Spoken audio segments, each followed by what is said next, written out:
What's going on, everybody? Welcome to the Wrestling Junkies podcast. I'm Eric, Mr. Cincinnati Robinson.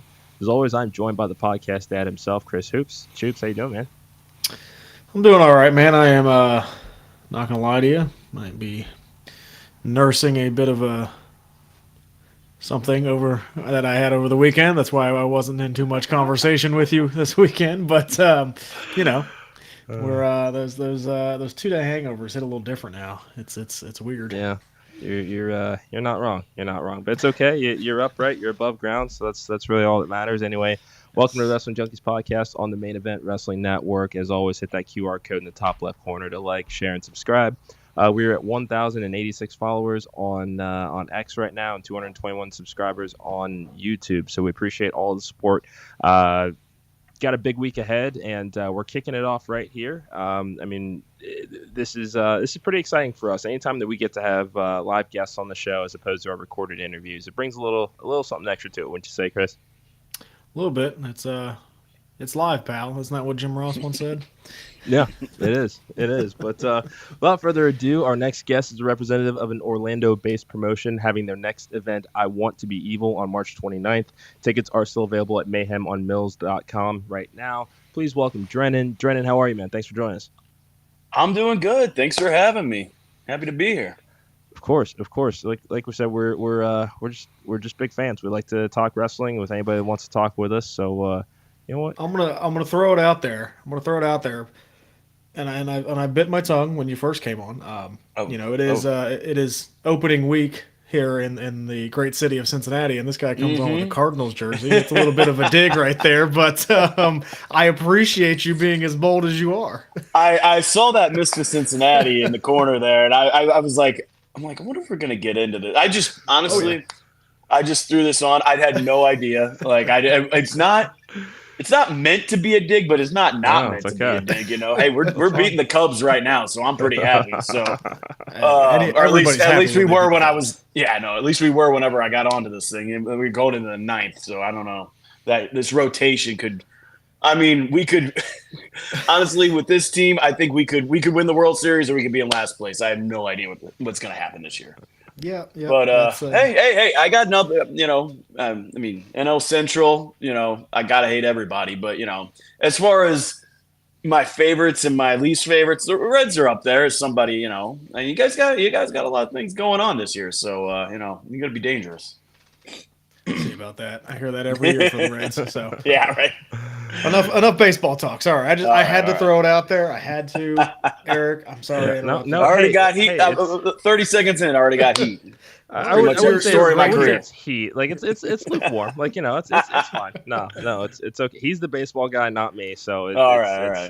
No, I get it. I'm indifferent at this point. But Jordan, let's get running into it, man. Before we kind of talk about the event this weekend, let's start. Let's go on our way back machine a little bit. Tell us about some of your earliest memories of pro wrestling. Oh man, earliest memories of pro wrestling. I grew up in St. Louis or Missouri.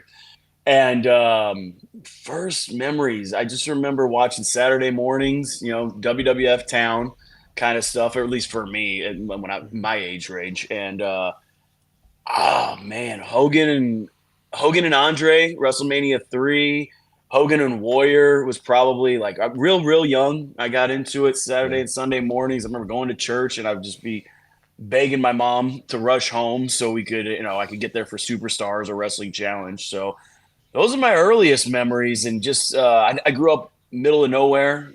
So I didn't have cable until I was about 14, 15. I remember it was like right before WrestleMania 14. Yeah. So I was a video store guy. So every time I would just laser focus in, there's a new one, whatever, and I had just kind of pieced everything together through videotapes and magazines, really, and it's kind of showing my age now, but just coming up through that and then finding out everything. And then WWF guy, big into the Monday Night Wars stuff. And then basically, when WWE WCW went out of business, and ECW and all that stuff, kind of gravitated towards Ring of Honor. And little bit of TNA and stuff like that. And then from there, just discovered the indies, really discovered Japan and lucha and stuff like that. And that just, led into me getting into this crazy little thing.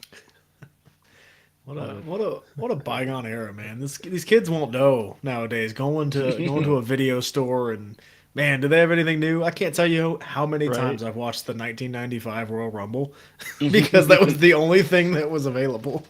SummerSlam '88. That was my. I've probably seen Miss Elizabeth take off that skirt like a million times because I'm no perv or anything like that. But I'm just saying, that's just for reference. Hey, you're safe with us, brother.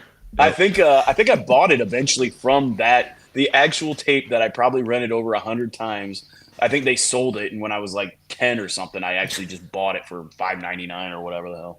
Well, That's what I'm saying. Like simpler the kids won't know. They're just gonna click on the network or whatever the hell they're gonna do now. And Yep. I mean, that's how it used to be, just a box of tapes. I mean, I still have, I'm on a little coffee table here that opens up, and if you open it up, there's probably, I don't know, 20 unmarked discs from like IVP videos and a bunch of like old Ring of Honor tapes that I used to get, like the buy 3 get 1 free deal and stuff like that. So I still got that kind of stuff, and then I got I don't know, a huge hard drive just full of stuff now. So I'm just spoiled with wrestling now. It used to be just a drought. You get one tape like every couple weeks or something like that. Yeah. Yep. Oh, the good old days. Sorry, Eric. Yeah. Again, just reminiscing. I'm loving every second of this. He started talking about going to get videos. And Yeah. I did the same thing too, man. Hey, I'm not mad at it. Not mad at it. Not one bit. No. So tell us a little bit about what the Orlando wrestling scene looks like. We're up here in Ohio, so we haven't kind of seen that area yet.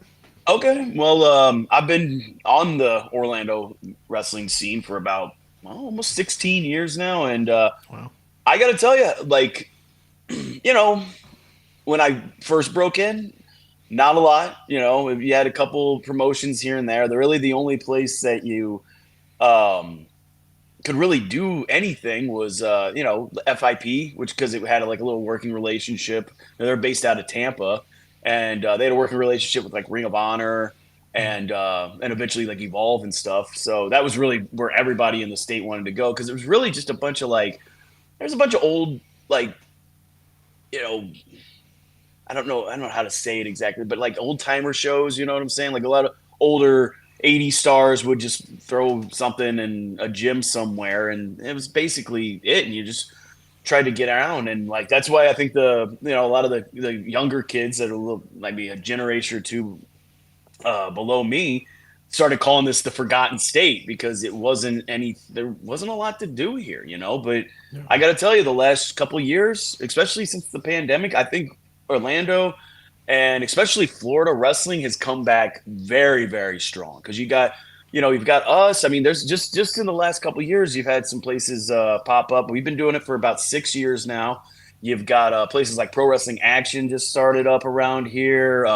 Establishment, I just worked for them last night. Super hot crowd, and we're starting to build. We're starting to build crowds around here. You got CCW based out of South Florida. They're running all over the state now. I mean, they're running. They're doing huge. They've been around for 20 years now. I had my first match for them about 15 years ago, but they've really stepped up their game. They're coming to like a really territorial, great promotion. So we got the WWN guys out of like Tampa.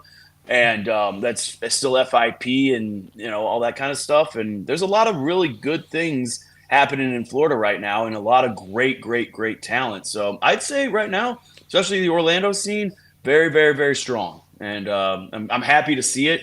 And coming out of like it wasn't. It was pretty. It was a desert down here for a very, very long time, and it's really great. I think obviously, that has a lot to do with the Performance Center being down here. You've got AEW out of Jacksonville. So Florida's kind of become the place to be if you want to get signed by a major company. So you can throw a stone in any direction in Florida and hit a wrestler. So, I mean, it's great to, but it's great to see the growth is what I'm saying. Sure. Yeah, that was kind of going to be my follow-up is when, obviously, you've been there for a little while. When NXT was announced, did you see kind of that movement start and going, okay, like WWE's coming down here. We need to open up a few more places. Did you see that kind of boom?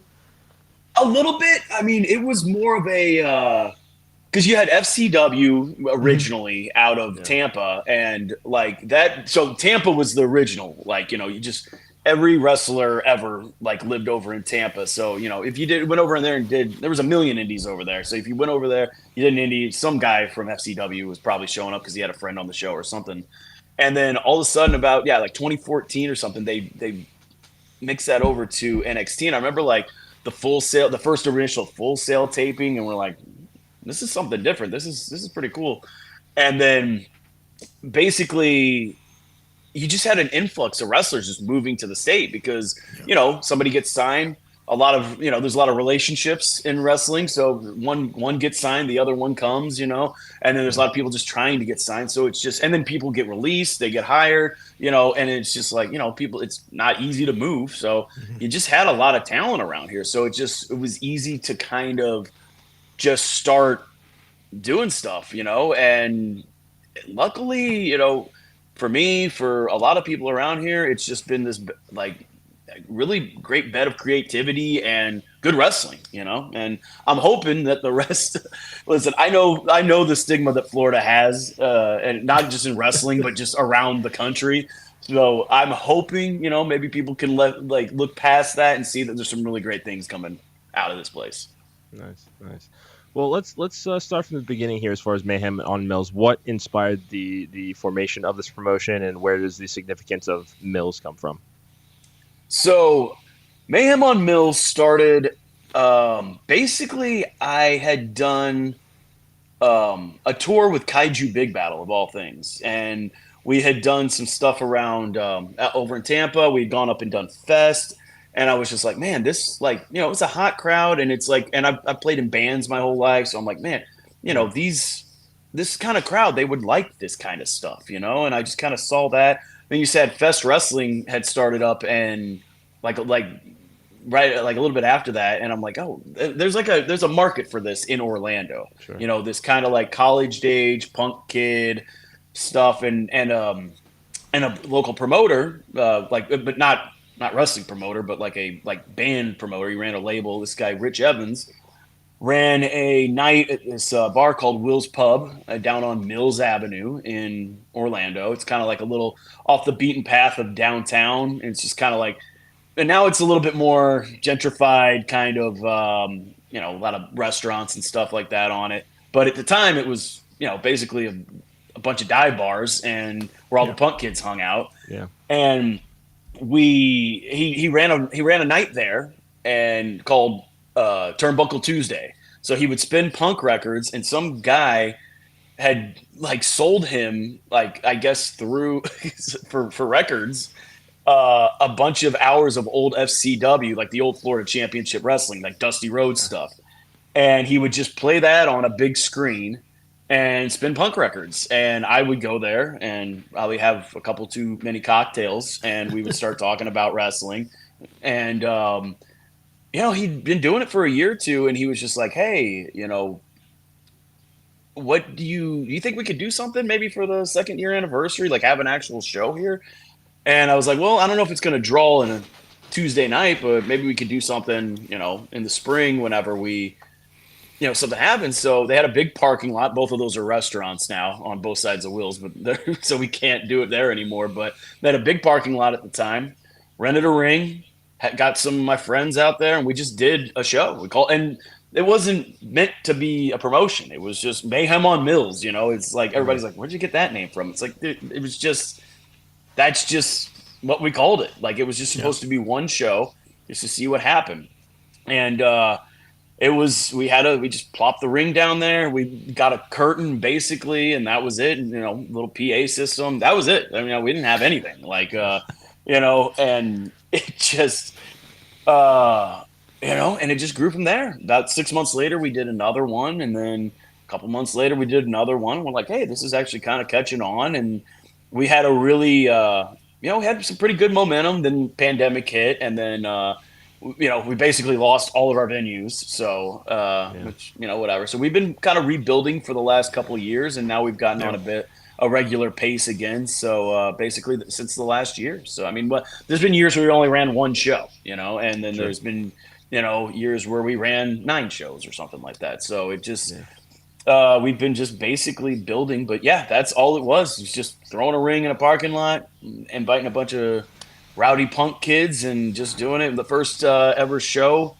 about 6 matches. But I mean, we had like Serpentico was on it. Him and Snoop Strikes was our first match we ever had. The main event was me and Effie in a wild street fight where he took me out literally on Mills Avenue and and body slammed me, and it was just a wild time, and we had a great time. And it's been, I can't even believe, like, not the next show, but the show after that's going to be 6 years, and it's just man, it's crazy. Well done. That's awesome. So how do you create like a unique atmosphere or a theme for each event to kind of give each event that you guys put on their own identity? So that's just something that it's myself and another guy named Teddy Stigma. He's also been an indie wrestler. He I don't know if he'll get mad at me for saying this, but he's actually wrestles at the Handsome Man of Science right now. And me and him are just, we like weird stuff. Like I love pro wrestling. I love 80s action films. I love just nerds, like comic books, not that that's really that unique in wrestling, but we like a lot of weird stuff, and he's out there on another planet. So he started kind of coming up. Like I was the wrestling nerd. I was just like, oh yeah, let's just do a wrestling show. And like, even at the beginning we had bands play and just a bunch of different stuff. And it's like, you get a lot of people out into a parking lot, you give them alcohol, you get bands playing, you get guys just going through tables and doing PG-13 type promos on them and stuff like that. You're gonna get a reaction. So it was, it's always been, we've been very blessed to have a great crowd and a great little core of people, and we've had people start to travel here, and I know the other wrestlers loved being on it, and I don't know, I just by luck is some of it, and just and I think we picked pretty good talent, and I think that's pretty much what can you do? So as far as the match graphics and the promo videos that have gone out for I Want to Be Evil, what was the inspiration for the Roaring 20s vibe that we're going with here? It's pretty slick. That is all Teddy Stigma. That is, he came to me. I swear, he came to me, and we were coming with something. I don't even remember. Like, I don't know. We were just bouncing around ideas, and I don't even remember. Like, I can't even remember what mine was. So that's how impactful that was.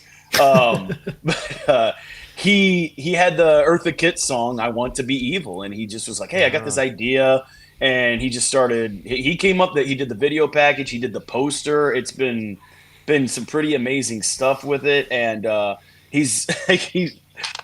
been doing most of the social media posts and stuff like that. I'm like, hey, can you just send me these weird descriptions, because I don't have the 20s lingo down and everything like that. So yeah, no, that's been all him. He came up with that. He's done some other stuff for us, like the World of Tomorrow, which is where the Handsome Man of Science was built out of, and like I think he just likes building weird contraptions, and he just likes to be left alone in his basement building weird stuff that generally 9 times out of 10 he gets thrown through. So it's that's pretty much where it came from, and I was like, yeah, let's do it. So I'm not a huge micromanager. I'm like, hey, if something sounds good, go do it.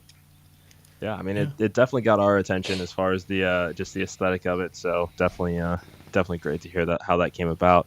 But let's talk about this card now. So I saw this was just announced as the main event: Venom and Violence versus Culture Inc. in a back alley bare knuckle brawl. Tell us a little bit about how we ended up at this point with these two teams. So Culture Inc., Venom and Violence. I'm guessing you guys. I mean, Culture Inc.'s been out doing some stuff. I think they just won the IWTV tag titles yesterday or over the weekend. Yeah. And these are two guys that, the first time I ever heard about Culture Inc. was a buddy of mine, like, worked with their buddy, and they were just like two kids breaking into the business. And they worked at like a pizza shop or something. And it was like, hey, have you ever heard of these guys? And I'm just like, let me check them out. And I'm like, okay, they got talent. They got some stuff going on here. And yeah, we had them come in. I think their first match ever was against the End, who are Odinson and Peril. So two big boys. So that's a trial by fire right there. And they've been tearing it up. And Eli Knight, that his moonsault is incredible, but like, don't sleep on Malik. He's got a lot of technical prowess and stuff like that. And they're starting to really connect and hit everything right. And it's just been awesome to see them grow. And Venom and Violence, they are Kelsey and Devlin are just they're just crazy. They're insane. They'll do anything. I saw them actually, I think before they tagged, I think I just saw them wrestling each other and was like, oh, we gotta have this. And they're like, oh, actually, we're thinking about doing a tag team. And then we brought them in, and back at our October show, Halloween Horror Fights. If you want to go back and look, you can check it out on our YouTube channel. They had a match. They tore the house down, stole the show. It was great. They've wrestled other places in Florida, and they've had this great feud. And we were like, hey, let's, why not get some plunder involved? Let's see what happens here. So, yeah, we unfortunately, we had an injury to our champion, Kylan King, went down. So we're now having to crown a new champion. So we're doing like a kind of mini tournament to get there. So we had this main event spot wide open, and I'm like, hey, let them dance. Let's see what happens. Yeah. Nice. Okay. Sounds like it's gonna be just a clusterfuck, and I can't wait. Oh yeah, I've just talking to both teams. I'm kind of concerned. So we'll see what happens. So next up, we've got Snoop Strikes with Aaron Nova versus Jake St. Patrick. Tell us a little bit about this one. Okay, so Snoop Strikes, that dastardly man. He was part of OAO, which is like a group of guys out of Jay Lethal's academy. Which shout out to Jay Lethal's academy. Whatever they're doing over there, they're doing something right, because pretty much anybody that comes out of there is incredibly talented. They Hunter Law, Troy Hollywood, and him have been a unit for years, and I don't know what happened in the main event versus the Gifted of Fury Nation, but Snoop, I think, decided might be time to go his own way. He signed up with Aaron Nova. They're gonna explain themselves, I guess, on Friday and everything like that. And Jake St. Patrick's, he's a kid. He's training over at 3D and everything like that. He's been in the business for a little bit, and we've had our eye on him, and we're just gonna give him a chance. And I think these guys are gonna tear the house down. Hell yeah. Randy Wentworth versus Handsome Man of Science in a Lethal Laboratory Rumble. Okay. So Randy Wentworth, if you guys, from Snowflake Mountain and just the verified champion, they've been going kind of back and forth. These guys had an incredible ladder match at our December show, in which the Handsome Man of Science captured the verified championship, but Randy didn't like that, so he kind of came back a little bit on last show, Fury Nation. I guess he just took it. It says possession's 9/10 of the law, so I guess he's got the title back. But he seems to have many of these titles, because I've seen him lose. I think he lost one to Cheese and some other guy in Georgia, and I don't know. The guy just has an endless supply of verified titles, so I don't know. But we're gonna let these guys basically settle it once and for all on the Handsome Man of Science's on terms. So this. I believe, he likes his little elixirs and potions and stuff like that. So I believe that's where we're going to see some of those involved. So I believe every quarter is going to have a different kind of elixir or potion in it. And they're up for grabs. So we'll see what happens there. Okay. Next up, we've got Mikey Spandex versus Drennan. This guy. DMC and Daniel Starling are banned from ringside. What's going on here?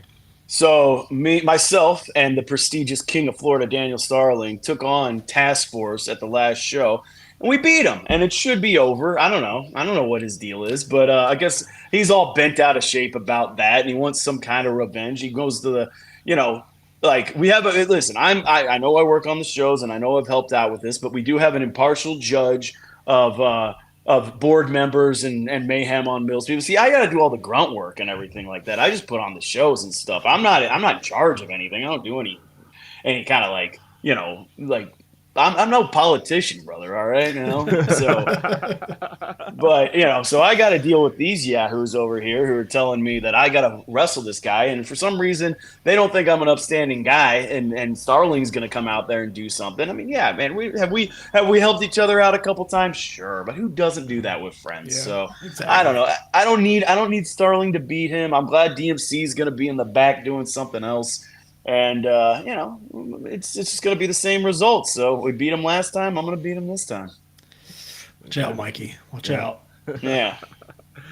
So got a couple of unique triple threats here. The winners of each will enter the championship four-way scramble at Big Six. I assume this is one of your next shows coming up. Yep, that's our next show. That's going to be the 6th anniversary show. So that'll be in late May sometime, most likely. We just have to secure the date after this one. So nice. Hopefully we'll get back out to that as soon as we have it. We should be inking that probably this week sometime. So we found a great venue called the Veranda downtown in Thornton Park area, which is downtown Orlando, and it's a little pretty unique. We've always done these like outdoor shows, and it's covered with these awesome lights on and everything. It's like a wedding venue, and they came to us. They were fans, and we've done one show there. Everybody really liked it, so we're doing I Want to Be Evil there, and I can't see why we wouldn't do the Big Six there. So hopefully, as soon as we get a date, we're going to let you guys know. I like it. Perfect. 8 phenomenal matches there. This is definitely going to be interesting to see how this plays out, and I assume this is going to be available on your YouTube channel at a later date. Oh, yeah, absolutely. We work with a great kid called Wyatt that comes up. He's going to kill me. It's JWF Productions, I believe. I'm sorry. I'll tweet it out later. So, but he's been doing some great stuff. Steve Mesa from Mesa Media was helping us out for a little while too, and a lot of people doing great work down here. And that's another thing. There's a lot of like production people that are down here, So you get to see like not everything. I mean, for years, our stuff was just kind of lost in the ether because, like, I'm just a dude that was out there wrestling, and I never thought about any of this stuff. I'm thinking about hammerlocks and regal stretches and stuff. I'm not thinking about production. Like I took a couple of years of TV production in high school and edited some music videos, but other than that, like, it was a foreign world to me. So we, like I said, this kind of just happened overnight. So, or not overnight, but just kind of fly by the seat of the pants kind of thing. And so it's cool that we've had some people like go. We thought a lot of things were lost, and then Gorilla Press TV doing some great stuff for us and finding some things out of the archives, some great matches that I was actually personally heartbroken because I'm like, people aren't gonna ever see this stuff like from the like kind of pre-pandemic era and stuff. So, but we've been kind of pulling those out of the archives and throwing those up on our YouTube page. So you can check out all kinds of free full-length matches right now from past, present, and you're gonna see some stuff in the future too. Awesome. Yeah, keep talking dirty to me. Regal Stretch. That's what is the lasting kind of impression you're trying to make on the fans that will be attending the show this weekend? We just want to have fun. Like that's what it's always been. Like I love professional wrestling, but I love it all. Like I love the most technical match you're ever going to see. I love a Tokyo Dome 45-minute main event. I love the rock concert, I love like the dumbest stuff. It doesn't matter. I mean, like, I'll watch World of Sport as much as I'll watch, 99 Raws. Like it's all the same stuff to me. So we try basically my way that I've always, when I talk about that governing board that makes all the decisions, what I tell them, and we're pretty sure their philosophy is that if you've never seen wrestling before in your entire life, you can come to a show of ours and you can have a great time.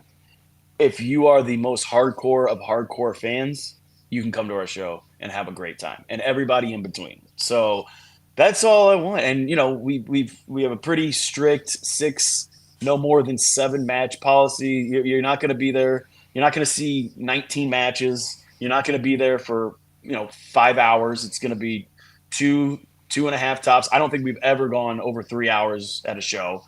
So, and that's been the philosophy from the very beginning, and I don't see that changing anytime. That's actually, I think, why I get so much heat with the board gets so much heat with the local wrestlers, because they're like, hey, man, when are you gonna have me on Mayhem? And we're just like, hey, I'm trying. I just can't do more than 6 matches, man. I can't. Yeah. I've done those marathon shows, and it's just like when you're sitting there and you're like, oh, I'm 18th of 22. Oh man, you're just like, and we're an hour before doors, and we're gonna push back doors half an hour. It's like, oh man, I love wrestling, but there's a limit. So For sure.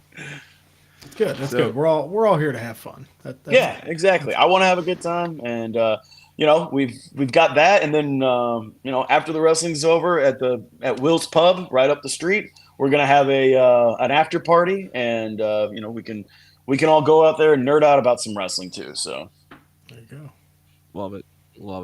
Well, before we let you go, what advice do you have for people that are aspiring to be promoters? Just, man, that caught me a little bit, because I never aspired to be a promoter. Really, I just fell into it. Never lose your love for it. Remember that you're doing this because you love wrestling, and if you want to do a 5-hour show that is 22 matches long, I'm not saying anything's wrong with that. If that's what you want, then go do it. But you have to be realistic about what your crowd wants. You have to be realistic about what the wrestlers want, and it's just listen.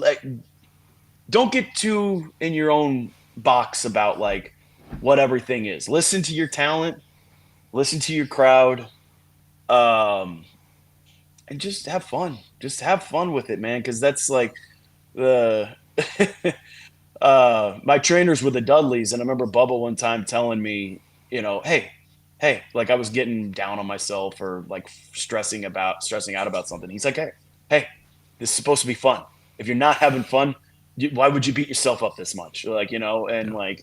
And he was right. And I think about that. If I'm not having fun, there's been times when I've walked away because I just wasn't having fun, Right now I'm having a blast. So, I'm even trying to get back out there and wrestle a little bit more. So, even at almost 40, and I'm still yeah, you know what? I got a couple years left in me. Come on, why not? But just have fun and remember why you're doing this. There's I know guys that that are 40 milers that are the happiest people I've ever met in my life. And I know guys that are making tons of money and are miserable. So it's you never really know. So just remember that you were a kid, getting a videotape one time and you were super excited about that. Some pizza on a Friday night, just remember why you love this and why you got into it. That's it. Yeah, Well said. That was a great message. That was a hard question, but I got one more hard question for you. All right. So we have a debate about Cardinals. It is not. It is not. No, they're going to stink. It is a debate on this show that we have, and you being the true wrestling fan that you are. All right. When you hear the moniker Mr. WrestleMania, is it Shawn Michaels or is it The Undertaker? Shawn Michaels. No Didn't question. even hesitate. Okay. Didn't. Shawn Michaels. Heartbreak Kid, man. Listen. Great stuff. And nothing but respect for Taker, and all that kind of stuff. But let's be honest. Taker's matches didn't really get good until 20 the Batista one maybe, Orton was probably all right, I'm saying, but he had a lot of stinkers before he got to these great matches. I mean, Shawn Michaels don't miss. You know what I'm saying? Even, I don't know if we can talk about Vince anymore, but even the McMahon match was pretty amazing. Him and Kurt Angle at 21 is probably in my top 3 matches of all time. If that's not a perfect match, I don't know what is. So HBK Taker 09. Yeah. Wait, is that the first or second one? First one. Okay, yeah. No, I watched that the other day. I'm actually doing a little thing at the Bar Will's Pub where we're showing some WrestleMania matches and stuff, and I rewatched it. I didn't know how long that was. Like, Oh, I was yeah. like, man, because it just flew by. But I was watching it on the treadmill, and I'm like, I've been like, I watched the package, the entrances, and the song. I'm like, I'm 45 minutes on the treadmill here. Like, man, I didn't know. I mean, because it really is. It just flies by. But Yes, it does. I mean, I'd throw Bret Hart in there maybe, but that's just me. That's just me. I don't mean to be controversial or anything, but a little bit. That's okay. That's okay. You came on with the Cardinals jersey. You knew what you were doing. Yeah, I knew.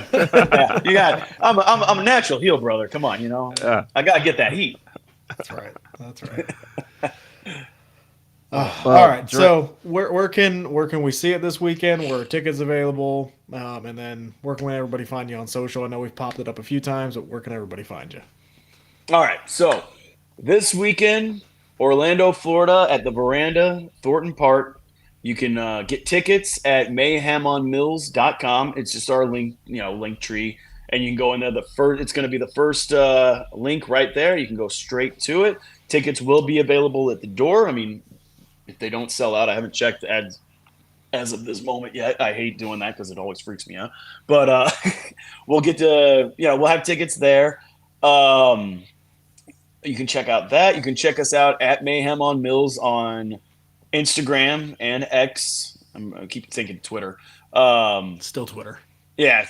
I'm gonna call it Twitter till I'm an old man already, and I just figured out Twitter. So Instagram, Twitter. Our YouTube page, like I said, has plenty of. Go on there, subscribe. You're gonna get plenty of stuff. You got matches from people like Serpentico. You've got people. Sawyer Wreck was our former champion. Kylan King, our former champion.